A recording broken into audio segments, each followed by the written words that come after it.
She's sitting between my legs on the floor, tail swishing, wearing barely anything, while the door's wide open. I swear, it's not what it looks like. If you enjoy heartwarming human-alien romances, don't forget to subscribe for more stories like this one. Morning light spilled across the tiny city apartment, catching on half-folded laundry and a stack of delivery boxes by the door. The scent of coffee and fabric softener hung in the air. A foxwoman with flame-red hair hummed to herself at the stove, her tail flicking lazily as she poured eggs into a pan. On the couch, a human man scrolled through his phone, trying not to notice that his roommate, again, had forgotten to put on pants. He told himself it was fine. He told himself this every day. Daniel Red had lived alone for 5 years before Miri came along.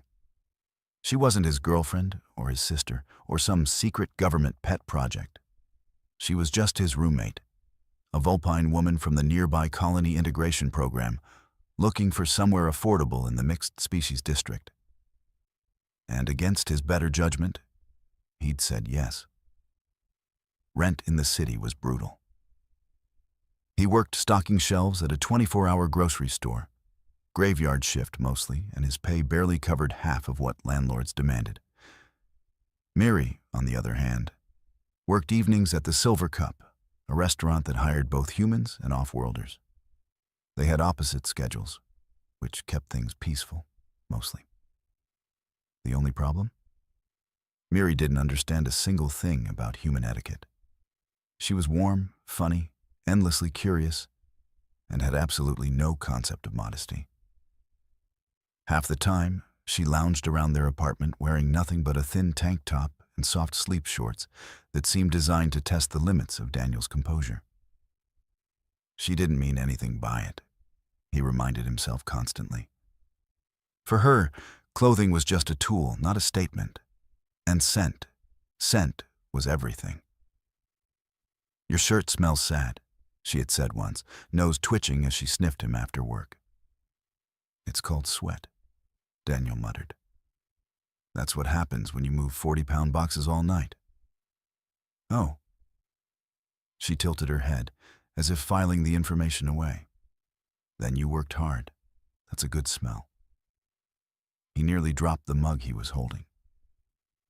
Miri wasn't flirtatious, just brutally honest in the way Vulpines were. Her species expressed affection through touch and scent. A casual brush of her tail across his leg, a gentle nudge of her shoulder against his arm, a head resting against his chest when she got sleepy. Those were normal things for her. For Daniel, they were heart-stopping moments of panic disguised as calm. They'd managed to establish a routine, though. Miri worked dinner shifts, and Daniel restocked groceries from midnight till dawn. They shared the apartment like ships passing in a very confusing night. She'd usually be home when he woke up, curled on the couch, watching dramas or attempting to cook human food, a process that had nearly cost them a frying pan. He'd eat, shower, maybe catch a few hours of TV before heading to work. It was domestic, comfortable, and totally unsustainable for his sanity. Because every time she leaned over him to grab something, her long red hair brushed his cheek and smelled faintly of vanilla and spice. Every time she sat too close, his pulse spiked. Every time she called him Daniel in her soft accent, he swore his brain short-circuited for 3 full seconds. Still, he liked having her around. The apartment felt alive again.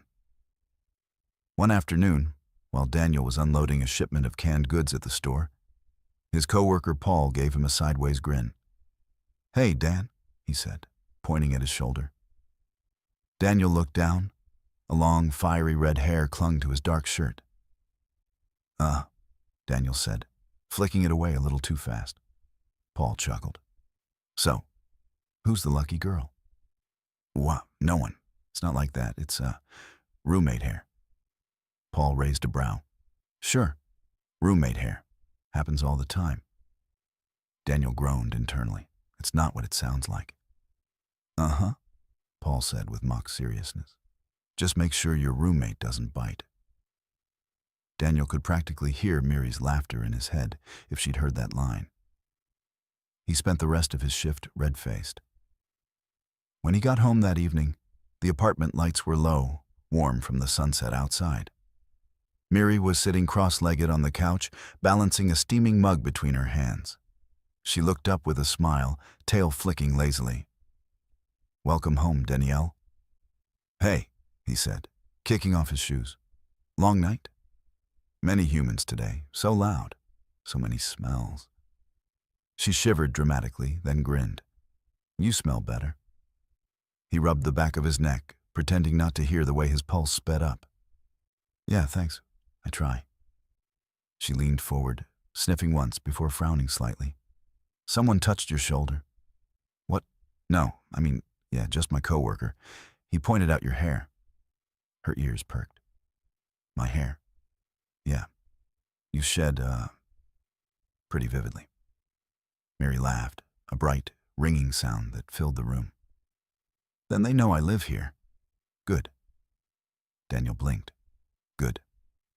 Means they know you are not lonely human anymore." He opened his mouth to protest, but stopped halfway. Because, yeah, he wasn't lonely anymore. Miri stretched, tail curling across her lap as she stood and padded toward the kitchen. "Dinner?" she asked. "I'll cook tonight," Daniel said quickly. "You've had a long shift." She beamed at him, the kind of smile that melted every argument he'd ever thought of. And just like that, another strange, wonderful evening began. 2 roommates, 1 tiny apartment, and a slowly unraveling understanding of what normal even meant anymore. Daniel was beginning to realize there was no such thing as a normal day when you lived with Miri. He'd wake up to the sound of her humming through the thin apartment walls, some strange lilting tune that sounded halfway between a lullaby and a war chant. By the time he stumbled out of bed, she'd already be padding barefoot through the living room, tail swaying like a metronome. Sometimes she'd wear one of her restaurant uniforms, a tidy black vest over a white blouse. But most mornings she was still half-dressed, lost somewhere between sleepwear and disaster. He didn't complain. He just quietly avoided eye contact until caffeine kicked in. "Daniel?" she said one morning, pronouncing his name with that lilting accent that made it sound far more interesting than it was. "You forgot to close the window again. The sun woke me up too early." He blinked at her from the kitchen counter, coffee mug halfway to his lips. "You have fur. How does sunlight even bother you?" "Fur does not stop light," she said seriously, brushing a strand of red hair from her face. "It just makes it harder to get up when warm." He snorted. "Right. My bad for giving you perfect sun-warmed fur." She tilted her head. "You think my fur is perfect?" He froze, mid-sip. "I said that out loud, didn't I?" Miri's grin widened, and Daniel found himself retreating behind his mug, pretending to be fascinated by the ceiling. Their days blurred into an easy rhythm of mismatched work hours and strange domestic compromises. She'd pack him little meals for his night shifts. Nothing fancy, just rice and vegetables with her own spice mix. In return, he'd fix the things she broke by accident. A frying pan scorched beyond recognition, a hairdryer clogged with shed fur, a vacuum that had somehow inhaled an entire tail tuft. "You're very handy," she said one night as he sat cross-legged on the floor, dismantling the vacuum. "I'm not handy," he muttered. "You just cause chaos faster than gravity." "That is a compliment, yes?" He gave her a look. "Not exactly." "Then I will work harder," she said proudly. She had that effect on him, turning exasperation into laughter. But their domestic bubble wasn't invisible. The neighbor across the hall, Mrs. Donnelly, a retired teacher with sharp eyes and sharper opinions, had begun watching them with quiet suspicion. The first time Miri waved to her while wearing one of Daniel's old t-shirts that barely reached mid-thigh, Mrs. Donnelly nearly dropped her grocery bag. "Afternoon." Mary had chirped cheerfully, tail flicking. Mrs. Donnelly mumbled something polite and hurried inside. Daniel tried to explain boundaries that night, sitting Mary down on the couch. "You can't just answer the door like that," he said. "Humans, they get the wrong idea." "What idea?" "That you and I are, together." Mary frowned, puzzled. "We live together. We eat together. We share chores. That is together." He rubbed his temples. "Not that kind of together. They'll think we're dating." Her ears perked, tail curling curiously. "Dating? Like your human pairing custom?" "Yeah." "Is that bad?" He froze. "No, it's just not true." She nodded slowly, as if processing data. "Then I will wear pants next time." He sighed, relieved. The next morning, she opened the door wearing tiny sleep shorts and a tank top instead. Progress, technically. At work, the teasing only got worse. Paul wouldn't let him live down the roommate hair incident. "So," Paul said as they unpacked a crate of noodles, "you and this mysterious red-haired roommate, does she, exist, or is she one of those virtual girlfriend things?" Daniel groaned. "She's real. She's just different." "Different, huh?" Paul grinned. "Different how?" "She's Vulpine," Daniel muttered before he could stop himself. That earned him a whistle. "A Fox Girl roommate? Dude, you're living every sci-fi nerd's dream." "I'm living on 4 hours of sleep and constant confusion," Daniel said flatly. "Trust me, it's not glamorous." Sure, Paul smirked. "You keep telling yourself that." When he clocked out, he found another red hair on his collar. He didn't even bother brushing it off this time. That evening, he came home to find Mary sprawled across the couch, watching an old human sitcom with rapt fascination. "Denial?" she said solemnly. "Your species laughs when people fall down." He chuckled. "Yeah, it's called slapstick." "That seems cruel." "It's tradition. Humans are strange." She turned her head toward him, golden eyes glowing faintly in the dim light. "But I like it." There was something about the way she said it, casual, sincere, that made him forget whatever reply he'd been forming. He sat beside her, and for a moment, their world was small and simple. Just the flicker of the TV, the hum of the city outside, and her tail curling lightly around his leg as if it belonged there. Daniel didn't move it away. By the end of the week, he'd almost stopped noticing how easily she leaned on him. When they sat, when she talked, when she laughed, it felt natural. Maybe too natural. Because every time the phone rang, every time the neighbor peeked through her blinds, every time Paul cracked another joke, Daniel could feel the universe whispering one dangerous thought into his ear. You might actually like her. And that was a problem he didn't know how to explain to anyone, least of all to Mary. It started small, little moments that piled up like laundry left too long on the chair. Daniel noticed it one morning as he came home from his night shift, half awake and desperate for coffee. Mary was already up, brushing her long hair at the kitchen counter. She wore his old gray shirt, the one he'd thrown in the laundry basket 2 days ago. It hung off her shoulder, soft and oversized, like something from a dream he wasn't supposed to have. "Morning," she said, tail swaying lazily. "Morning," he managed, eyes darting anywhere but at her legs. "Is that my shirt?"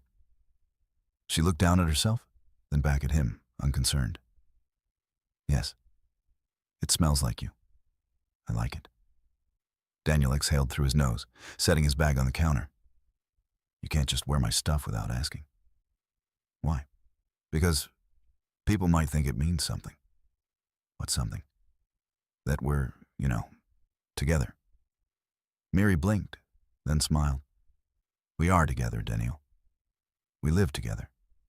He groaned. "Not that kind of together." She tilted her head, the picture of innocent confusion. Then I will wash it and return it, but it's very soft. He gave up trying to win. That same day, his neighbor, Mrs. Donnelly, caught him in the hallway. "Daniel," she said, smiling too pleasantly, "I couldn't help but notice your friend." He froze halfway through unlocking his door. Yeah, Mary?" "Such a pretty young woman," she said, her tone laced with that particular brand of gossiping sweetness that could pierce armor. "And quite comfortable around you." "Comfortable?" "She was wearing your shirt this morning." Daniel's stomach dropped. "Oh, no." Mrs. Donnelly chuckled softly. "You don't have to be embarrassed, dear. It's sweet, really. Young love." He stammered, No, she's just my roommate." Her eyebrows arched. "Roommate, of course." And then she winked, before retreating into her apartment, leaving him standing there in a cloud of mortification. When he shut the door behind him, Miri was sprawled on the couch, watching a cooking show with intense focus. "Did the human elder say something?" she asked without looking up. "Yes," he said, dragging a hand down his face. "She thinks we're dating." Miri turned, expression brightening. "Oh, she thinks we are mates?" He blinked. What?" "Mates," she said patiently. "Pair bonded, romantic partners. That word, yes?" "Yeah, that word." He sighed. "It's not true." Miri's ears drooped slightly. "But why is she wrong? You are good, kind. You make food. You fix things. You are warm." He almost dropped his mug. "That's not the point." She watched him for a long moment, tail stilling. "Then what is the point?" He didn't have an answer. Their next few days were filled with small, unintentional sabotage. At the grocery store, Paul wouldn't stop teasing him. "Your roommate came by yesterday," Paul said, smirking as he stacked cans. Daniel froze. "She what?" "Yeah, she wanted to ask about your shift schedule. Thought I was your boss." Daniel buried his face in his hands. "What did she say?" "Just that she wanted to surprise you with lunch. Called you her human. Cute, by the way." He could practically hear his dignity dissolving into mist. When he got home that evening, he found Miri at the table with a small lunchbox waiting for him. "I brought food to your work," she said proudly. "The big man with beard said you were not there yet." "That was Paul," Daniel muttered. "He's never going to let me live that down." "Let what down?" He hesitated, then decided honesty was less painful than explanation. "He thinks we're dating." Miri blinked, tail swishing in thought. "He thinks I am your mate again?" "Yes," she smiled faintly. "Humans like to guess things they do not know. But maybe it is not so bad a thing to guess." He pretended to be too busy eating to respond, but his chest felt tight in a way that wasn't unpleasant. As the week went on, Daniel noticed her watching couples on TV more often. Romantic dramas, mostly. Humans holding hands, leaning close, exchanging soft words under city lights. One evening, as he was folding laundry, she spoke up quietly. "When humans touch like this," she said, miming a couple holding hands, "does it mean they are mates?" "Usually," he said, not looking up from the shirts. "Do they always ask first?" "Sometimes." "What if both already know they like each other, but are shy?" Daniel glanced at her then, heart thudding a little too fast. "Then maybe one of them stops being shy." She smiled to herself. Good custom. The apartment began to feel different after that.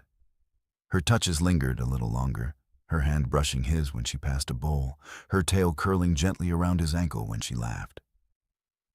She began to hum softer tunes in the evening, ones that made the air feel warm. Daniel didn't push her away. He told himself it was harmless. He told himself she was just being herself. But when she fell asleep on the couch one night, curled against his side, the quiet rhythm of her breathing felt like the most natural sound in the world.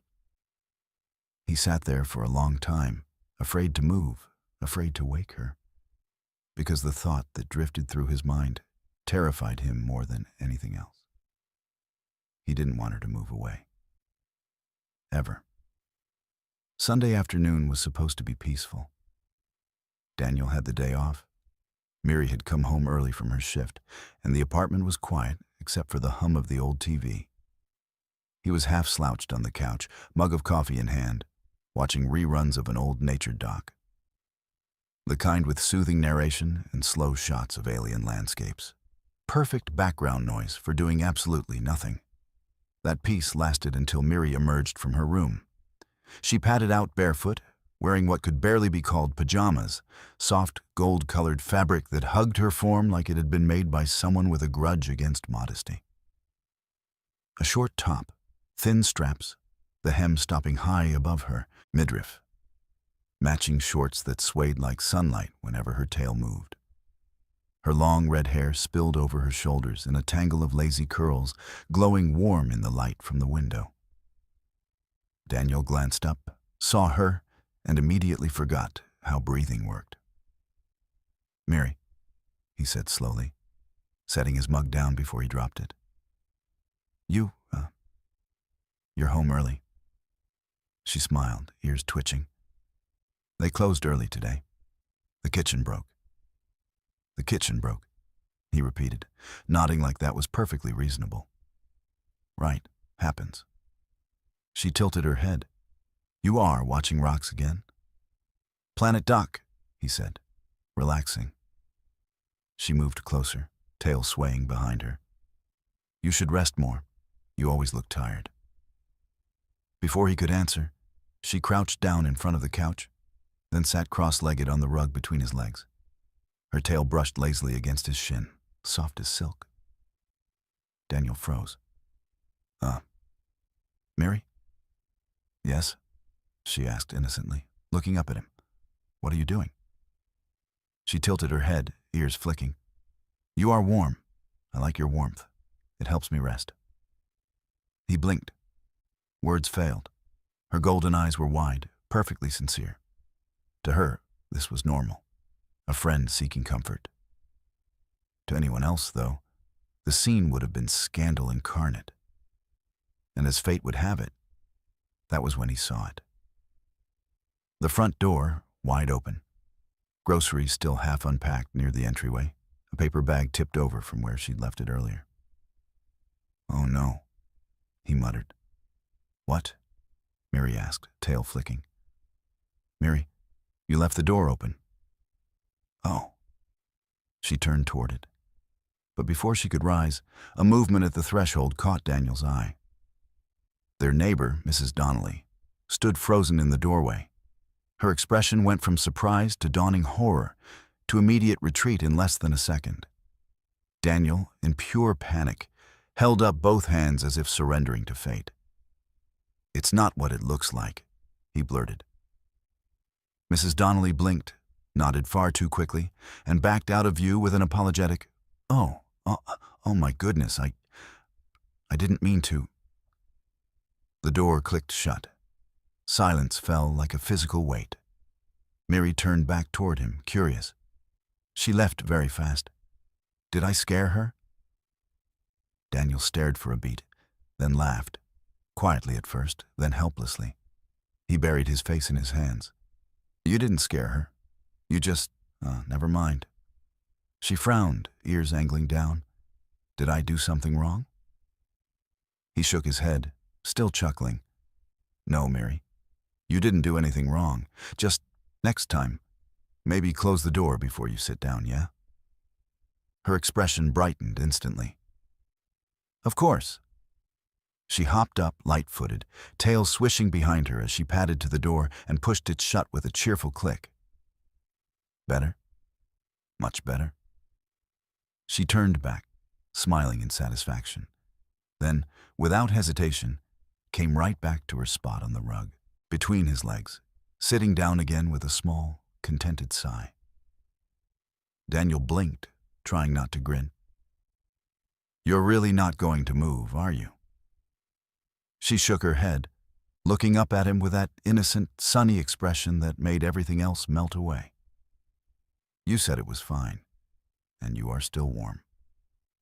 He gave a short laugh through his nose, leaning back against the couch.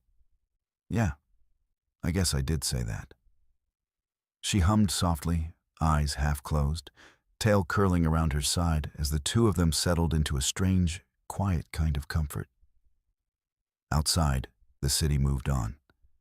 Distant chatter, traffic, the world beyond their tiny, messy apartment. Inside, there was only the faint sound of her tail brushing against the floor and the quiet rhythm of shared space. Daniel looked down at her, at the bright cascade of her hair, the way the light caught in its strands, the relaxed tilt of her shoulders. And something in him loosened. He wasn't embarrassed anymore, just peaceful. Let the neighbors think what they wanted. She glanced up suddenly, golden eyes soft and curious. "Why are you smiling?" He hesitated, then shrugged. "Just thinking." "Good thoughts?" "Yeah, the best kind." Miri tilted her head, watching him for a moment longer before smiling too. "Then I am glad." And for the first time in a long while, Daniel realized he didn't care what anyone else thought. Because maybe, just maybe, this odd little living arrangement, this confusing, heartwarming chaos of shared warmth and open doors, was exactly where he was supposed to be. By the next morning, Daniel knew something had changed. He just couldn't decide whether it was for better or worse. Mrs. Donnelly's shocked retreat had apparently ignited a social wildfire. When he left for work, the neighbor 2 doors down gave him a knowing smile. The guy from across the hall winked. Even the mail carrier raised an eyebrow when handing him a package. Great. The whole floor thought he and Miri were dating now. He tried to brush it off, but by lunchtime, Paul noticed his expression. "Man, you look like someone told you your cat learned to talk," Paul said, leaning against a crate. Daniel sighed. "It's nothing." "Dude, you've been red in the face since you clocked in." "I said it's nothing." Paul grinned. "Ah, so it's the Fox girl again. What happened? She finally confessed her undying love." Daniel glared. "She sat too close while the door was open." Paul blinked. "That's all?" "That's all." Paul shrugged. "Then I'd say you're lucky. The whole building probably just thinks you're the best boyfriend ever." Daniel groaned and went back to stacking boxes. But he couldn't stop the thought that followed him home. Boyfriend. The word rattled around in his head like a pebble in a tin can, refusing to leave. When he opened the door that evening, the apartment smelled faintly of something sweet, like caramel and citrus. Miri was on the couch, hair damp from a shower, wrapped in a light robe and watching another of her human dramas. She looked up as he entered, her tail flicking once. "You came home later than usual." "Had to cover an extra hour," he said, setting his bag down. "They were short-staffed." Miri nodded, her gaze thoughtful. "You look tired." "I am." He smiled faintly. "But it's fine. The day's over." She patted the seat beside her. "Then sit. This episode is very strange. The man keeps leaving when the woman looks at him. Is that a mating ritual?"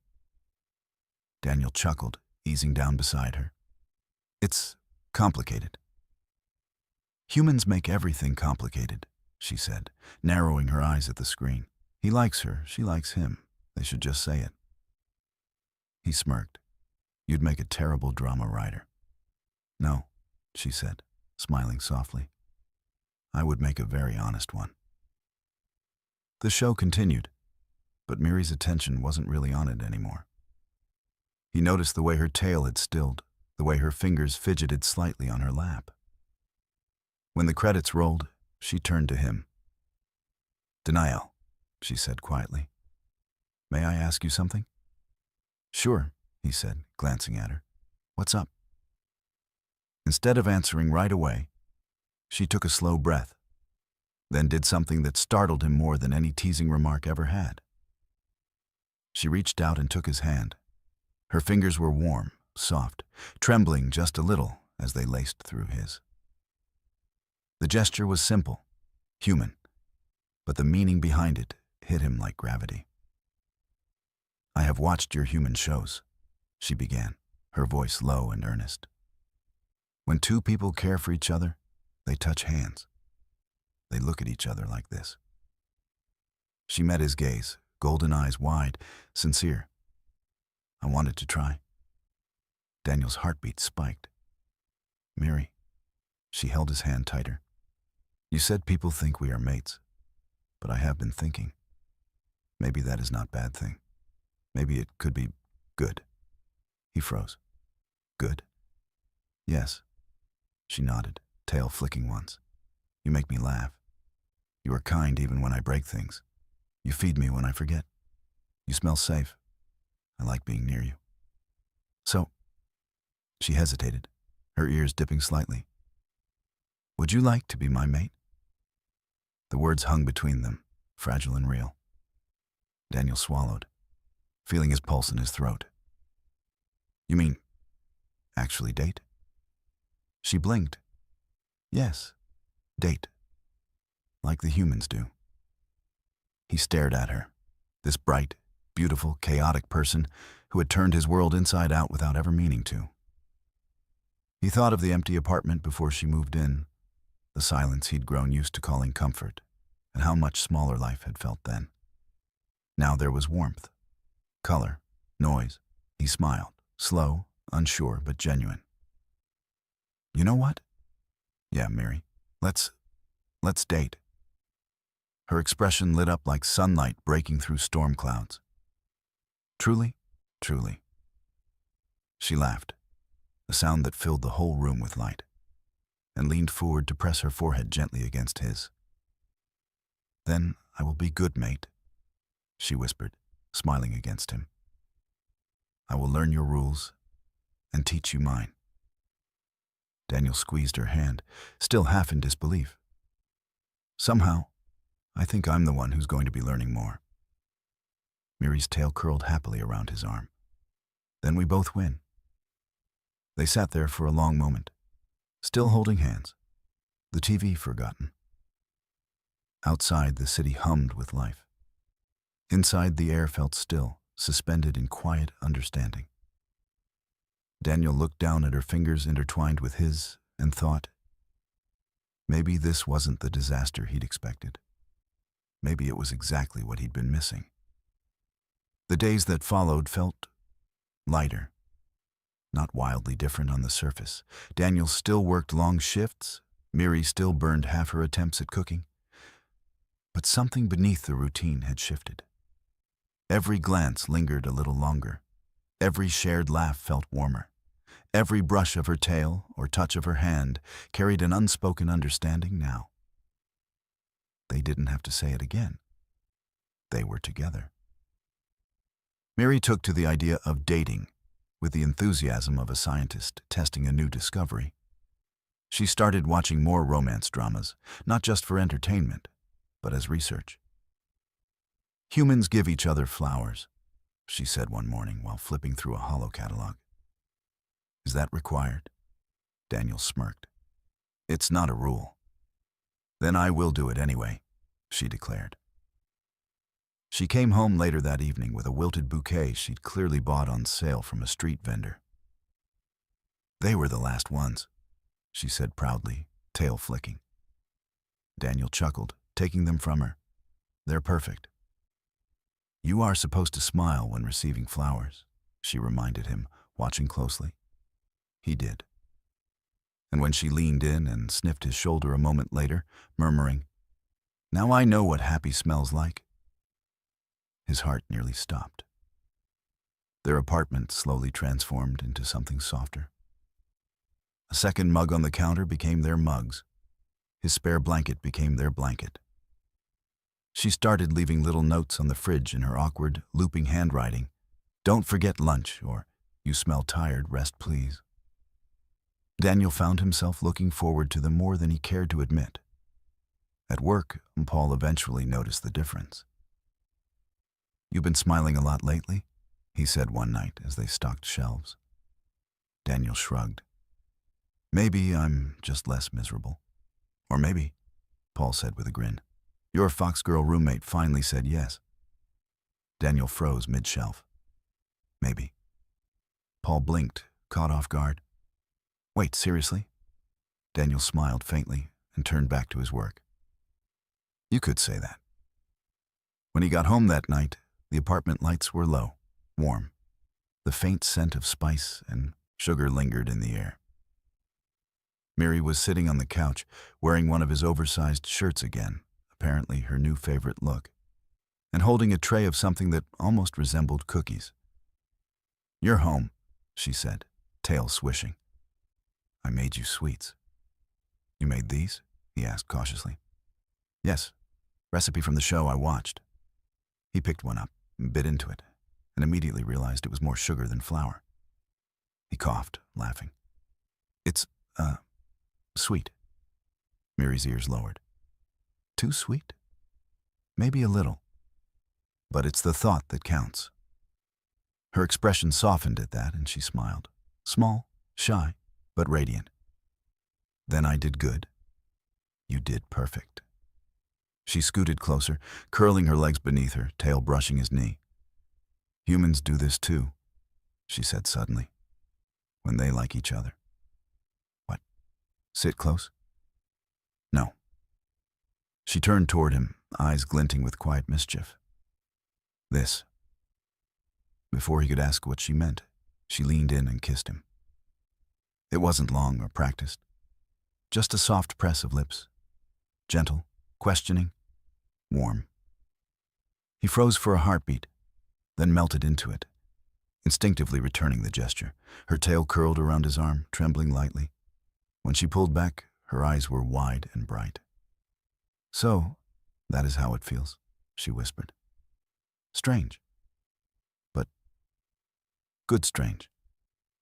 Daniel laughed softly, brushing a thumb against her cheek. "Yeah, I'd say that's accurate." Her grin grew. "Then we should do it again." They did. The following week became a blur of small, sweet chaos. She brought him lunch at work again, this time on purpose, as his girlfriend. She started holding his hand when they walked to the corner store. And in the evenings, they'd sit together on the couch, her tail draped lazily over his lap, watching the same ridiculous dramas she used to critique. Daniel couldn't remember the last time he'd laughed so much. One rainy evening, as the city lights blurred outside their window, Miri rested her head on his shoulder. "I think I am learning human affection," she said quietly. "Oh yeah? How's that going?" She smiled against him. "It's very soft." He chuckled. "Soft's not a bad thing." "No," she agreed. "It is very nice." A pause followed. Her voice dropped to a whisper. "Do you like how I show it?" Daniel turned, meeting her gaze. "Yeah, Miri, I really do." Her tail brushed against his leg again, a quiet flicker of happiness. "Then I am glad." She nuzzled closer, her breath of faint warmth against his neck. "You smell like rain and chocolate," she murmured. "I like that too."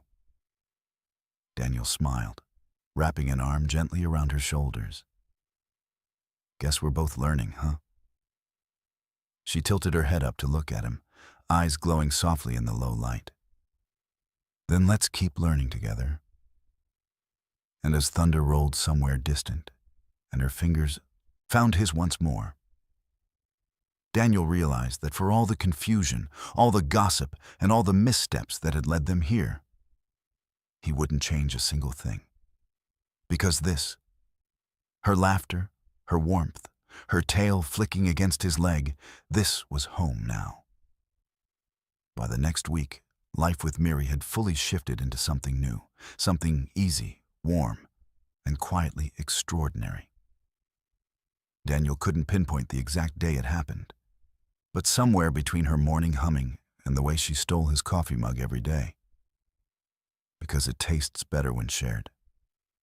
The apartment stopped feeling like his and started feeling like theirs. And this time, he didn't mind at all. He started doing little things for her, small gestures that made her ears perk and her tail flick with happiness. When she came home exhausted from the restaurant, he'd already have dinner waiting. It wasn't fancy, mostly noodles or fried rice. But he made sure it was warm and waiting every time. When she'd curl up on the couch, still in her uniform, muttering about loud human customers who think tails are for touching, he'd drape a blanket over her shoulders and quietly brush out the knots in her long red hair. "You are very gentle," she said one evening, half asleep as he combed through her hair. "You could have been a healer."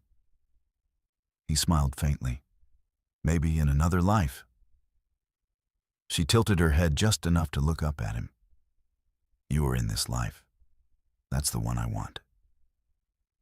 It left him speechless for a long moment. Just her sleepy eyes, her quiet voice, and that truth hanging softly in the air. She, of course, returned his affection in her own chaotic way. Daniel came home one morning to find the apartment sparkling clean and the faint scent of roasted herbs in the air. The table was set with 2 plates, each holding something that looked like food, though its origin was unclear. "I made breakfast," she announced proudly, her tail swishing with excitement. "Wow," he said, genuinely touched. "You didn't have to." "I wanted to," she interrupted. "Humans bring food to those they love, yes? So I bring to you." He grinned, sitting down. The food was burnt around the edges and seasoned with something vaguely spicy, but he ate every bite. When he looked up, she was watching him expectantly. "Is it good?" He nodded. "Perfect." Her whole face lit up. "Then I will cook every week." He blinked, realizing what he'd just agreed to. Maybe every other week." She laughed and leaned across the table to kiss his cheek. "You are brave." "I work retail," he said. "I'm used to danger." The neighbors, of course, noticed the change too. Mrs. Donnelly, the same neighbor who'd once fled in scandalized horror, now greeted them with a cheerful smile whenever they passed. "I'm glad to see you two doing well," she said one afternoon as they checked the mail together. Daniel smiled, awkwardly rubbing his neck. "Thanks, Mrs. Donnelly." Miri, ever oblivious to embarrassment, beamed. "Yes, we are mates now." Mrs. Donnelly blinked, taken aback, then chuckled. "Well, congratulations, dear." As they walked back upstairs, Daniel sighed. "You really don't hold back, do you?" Miri glanced up at him, tail brushing his leg. "Should I hide that I love you?" He paused mid-step, heart stumbling over itself. "No," he said softly. "Never hide that." She smiled, leaning into his arm. "Then I will not." Daniel found himself planning little surprises for her after that. He brought home chocolates from the store, remembering how much she'd like the sweetness. He even stopped by a small florist on his way back one morning, picking out a single white flower, the kind she once pointed at in a show and called romantic. When he handed it to her later, she took it with reverence, ears flicking in delight. "For me?" "For you." She held it close, breathing in the scent. "You remembered?" "Of course I did." She tilted her head, golden eyes soft. "You are learning Vulpine ways, Daniil." "Oh?" he said with a smile. "And what does that mean?" She stepped close enough that her tail brushed his leg, her voice lowering to a playful whisper. "It means you are a good mate." Before he could reply, she kissed him again, deeper this time, slow and certain. When she pulled away, she giggled softly as if tasting something new. "You still taste like coffee," she murmured. "I like that," he laughed. "I guess I'll keep drinking it then." "Good," she said, curling against him, "because now it tastes like us." They spent the evening together on the couch, the rain tapping softly against the window. Miri sprawled across his lap with a bowl of popcorn, her tail occasionally flicking at the bowl's edge. The TV played another one of her favorite shows, a sappy romance that she now treated like a guidebook. Halfway through, she turned to him suddenly. "Humans say I love you when they mean it, yes?" Daniel blinked. "Yeah." She nodded thoughtfully, then smiled. "Then I love you, Daniel." He froze for a second, the words hitting harder than he expected. Then quietly, he reached down, brushing her cheek with his thumb. "I love you too, Miri." Her tail stilled for just a heartbeat, then curled gently around his wrist. "Good," she whispered, closing her eyes as she leaned into him. "Then I can rest." And as she drifted off in his lap, Daniel realized something simple and undeniable. He didn't just love her because she was beautiful or kind or alien. He loved her because she had made an ordinary life into something extraordinary. Because she'd shown him that warmth didn't need to follow rules, and that sometimes the best things in life came from misunderstanding everything first. Morning sunlight spilled through the thin curtains, painting soft gold across the apartment's cluttered living room. The hum of the city beyond the window felt distant, almost gentle, like the world had decided to slow down for them. Daniel stirred awake on the couch, a blanket draped unevenly over his legs, and Miri's tail curled across his stomach. She was sprawled half on top of him, her cheek pressed against his chest, her breathing slow and steady. He didn't remember how they'd ended up like this. Probably another late-night movie marathon that had turned into popcorn, laughter, and her gradually inching closer until she'd fallen asleep mid-episode. He looked down at her now, her red hair splayed across his shirt, her fox ears twitching faintly as she dreamed, and smiled. She looked so peaceful, so real, so herself.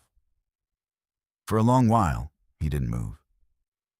He just stayed there, listening to her quiet breathing, the rhythm of her heartbeat syncing with his.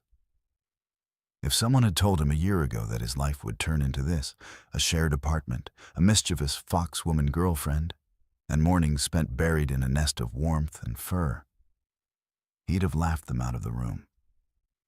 But now, he wouldn't trade it for anything. Eventually, Miri stirred, blinking groggily.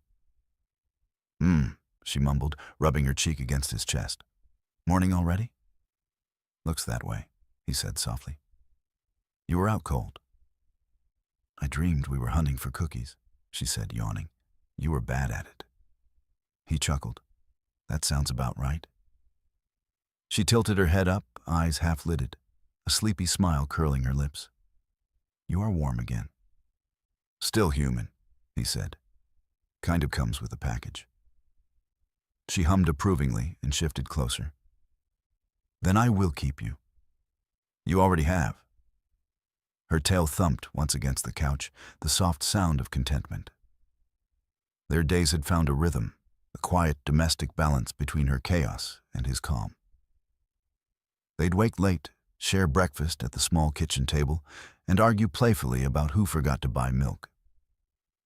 Miri would head off to her job at the restaurant, tail swaying as she left, while Daniel walked her to the door, pretending he didn't enjoy it as much as he did.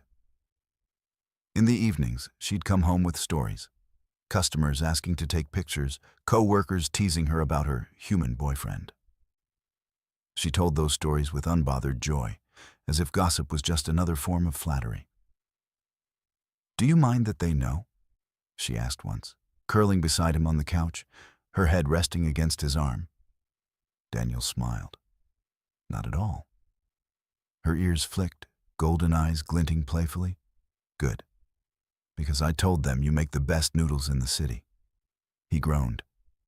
"Now they'll expect me to prove it." "Then you must cook for them." "Not a chance." She laughed, the sound filling the room like music. On his rare days off, Daniel started accompanying her to the markets. Mary would dart between stalls, bartering with her natural charm, her tail swaying as she sniffed exotic spices and alien fruits. He followed with a patient grin, carrying whatever she piled into his arms. "You know," he said one day, adjusting the growing mountain of groceries, "you're supposed to buy what you pick up." "I am sampling," she said innocently, biting into a piece of fruit. "Humans do it all the time." He raised an eyebrow. "Not like that." She blinked up at him, unrepentant. "Then I am learning slowly." He chuckled. "Yeah, but you're learning." When they passed the flower stall, Miri stopped to smell the blooms, her nose twitching adorably as she inhaled the scent. "These are the ones you gave me," she said softly. "White blossoms." "Yeah, you liked them." "I love them," she corrected, taking his hand. "They smell like you now." He smiled, squeezing her fingers gently. "Then maybe I'll get you another." She grinned. "You are trying to outdo me with affection, Danielle." "Is it working?" Her tail brushed his leg. "Yes." Back at the apartment that evening, Miri curled up in his lap while they watched the city lights flicker outside. The world beyond their walls kept moving. Neighbors, traffic, distant laughter. But in their little corner, time seemed to soften. She leaned her head against his shoulder.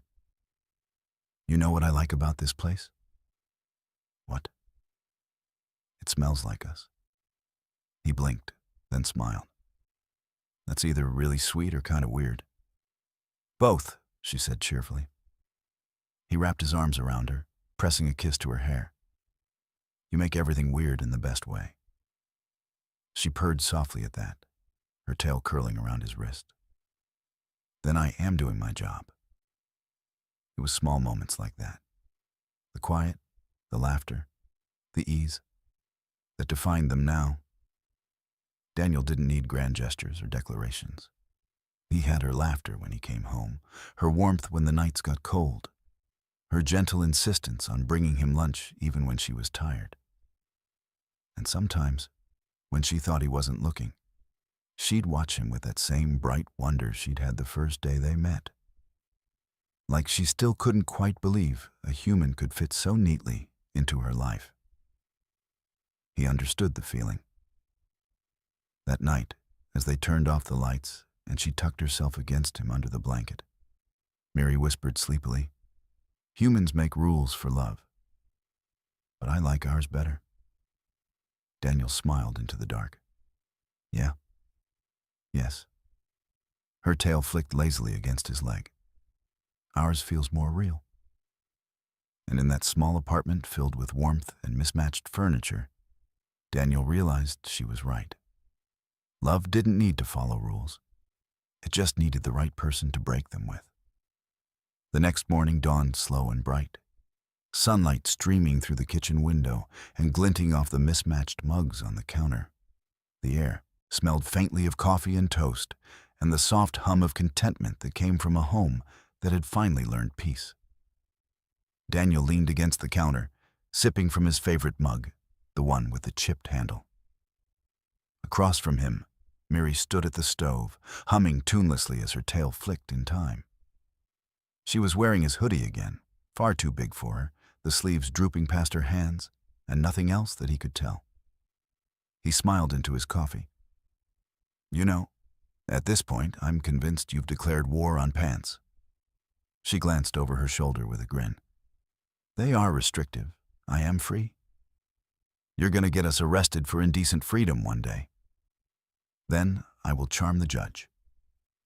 He laughed, and she turned back to her cooking, if it could be called that.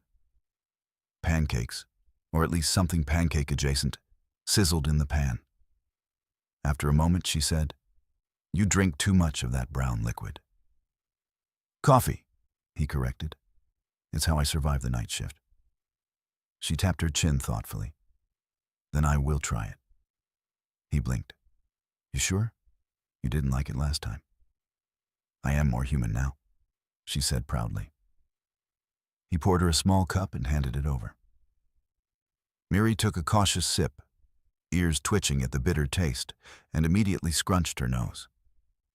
"Still terrible," she declared. "You can have it." "Thanks," Daniel said, taking it back with a grin.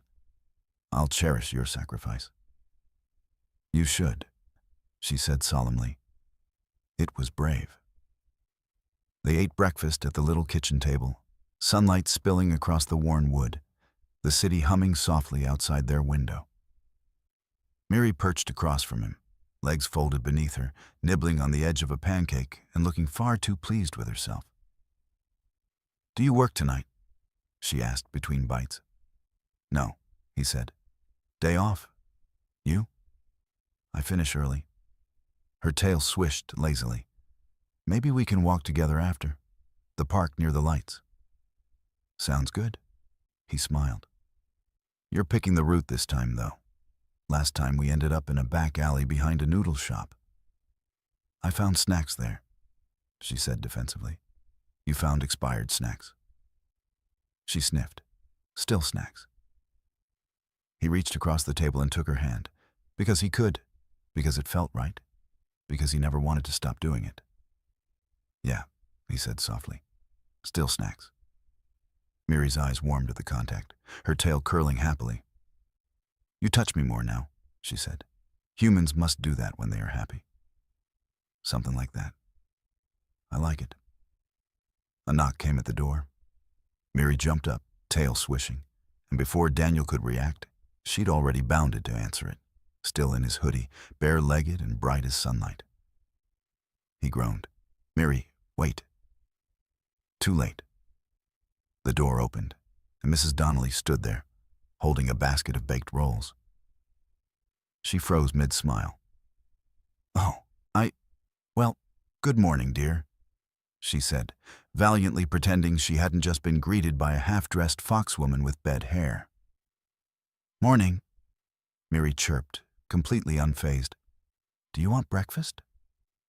Mrs. Donnelly blinked, then laughed. No, thank you. I just thought I'd drop these off for you too." She handed the basket over, eyes twinkling. "You seem happy." Daniel appeared behind Miri, rubbing his neck awkwardly. "Good morning, Mrs. Donnelly." "Good morning, Daniel." Her smile softened. "You take good care of her, hmm?" He met Miri's golden eyes as she beamed up at him, and something warm settled in his chest. "Yeah," he said quietly. "I do." Mrs. Donnelly nodded, satisfied. "I can see that." When she left, Miri closed the door and turned back to him, holding the basket like a treasure. "She likes us now." "Guess so," he said. "Took a while." "Humans learn slow," she teased. He grinned. "Some of us do." They carried the basket to the table, tearing into the rolls while the morning light poured in. Miri leaned her cheek on her palm, watching him with that familiar, lazy smile. "Do you still worry what they think?" Daniel shook his head. "Not anymore." "Good," she said softly. "Because I want everyone to know I love you." He chuckled. "You really don't believe in subtlety, do you?" "No," she said simply. "Love is not subtle." Her tail flicked once, brushing his leg. He reached out and tugged her gently toward him until she slid onto his lap, laughing as he kissed her temple. "You win," he murmured. "I always do," she said proudly, resting her head under his chin. They stayed like that for a long while. Two people who'd somehow built a life out of confusion and kindness, out of laughter and broken rules. When she eventually rose to get ready for work, she paused by the doorway, adjusting her apron. "Daniel," she said, looking back at him. "I used to think humans were strange, but now I think you are perfect." He smiled. "You might be a little biased." "Yes," she said cheerfully. "That is how love works." She stepped close again, kissed him lightly, and added, "You smell like home." Daniel watched her go, the door closing behind her, leaving the faint rustle of her laughter in the air. He leaned back in his chair, smiling to himself, listening to the distant hum of the city and the echo of her voice in his mind. Maybe the world saw them as odd. Maybe the neighbors whispered. Maybe they were a little chaotic, a little mismatched, a little too much. But in that small apartment, filled with warmth, fur, and the lingering scent of breakfast, Daniel realized he didn't care. He had her, and she had him. That was enough. Thanks for listening. Subscribe for more cozy, romantic HFY tales every day.